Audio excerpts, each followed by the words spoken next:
Dear Littler, how do we handle mask shaming when we return to work? I want both our employees and our clients to feel safe and confident about their face-to-face dealings with one another, but I'm concerned about escalating tensions around the issue of masking during this next phase of the pandemic. Am I the only business leader who's having concerns about how to manage this issue? Signed, Managing Mask Wars in Michigan. Dear Managing Mask Wars in Michigan, it's hard to believe it's been 2 years since the pandemic began, along with all the new protocols that quickly redefined how we were expected to work, socialize, and even survive. Socially distance, wash your hands, mask up, repeat. While I appreciate that most of us would just like to regard a KN95 mask as a fashion accessory that is as passé as MC Hammer pants or leg warmers, at this stage of the pandemic, I would urge business leaders to be mindful of the factors that may be driving employees' personal choices to continue masking, as well as recommended practices for managing an emerging form of bias in the workplace. Because the pandemic has been a life-altering experience for most, the re-entry process will take different paths for different people. Many of your employees may have either personally battled COVID-19 or be among the long haulers who continue to cope with the array of persistent symptoms long after the acute illness is resolved. Others may have lost a loved one to the virus, yet others may be concerned about their own medical vulnerabilities or those of family members with whom they share a household.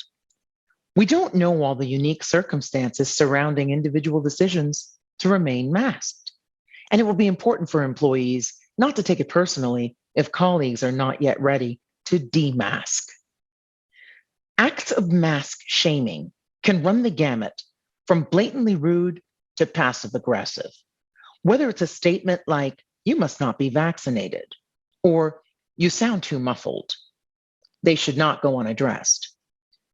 Be aware that historically marginalized racial groups are more likely to engage in mask wearing in response to COVID-19 when compared with their white counterparts. More specifically, Black, Latinx, and Asians are more likely to wear masks than others. Additionally, given that the pandemic has exacerbated pre-existing resentment against certain marginalized communities, it is possible that employees who are feeling othered as a result of their masking choices may have interconnected complaints based on their race, ethnicity, gender, age, or disability. The pandemic is still part of our work reality as companies return to their business locations. Accordingly, employers could consider these strategies to respond to masks in the workplace. Expressly include masks as a clothing item in your dress code and grooming policies to normalize it. Consider having your counsel develop a statement for you to disseminate about your company's continued support for COVID-19 safety protocols, expressly identifying the choice to wear masks as an acceptable and personal one, along with a statement that the company will not tolerate any bullying or harassment from anyone because of this choice.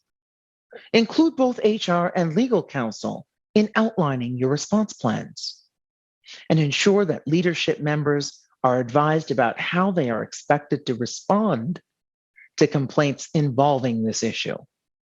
Employers have the opportunity to be extremely deliberate about expanding their views on what it means to be genuinely inclusive and even legally compliant in some cases where the decision to mask or not is concerned. Recognize that there may be some employees who will choose to mask well past our current pandemic status. Ultimately, we would urge you to be as patient and as respectful as you can be about masking preferences in implementing your RTO plans.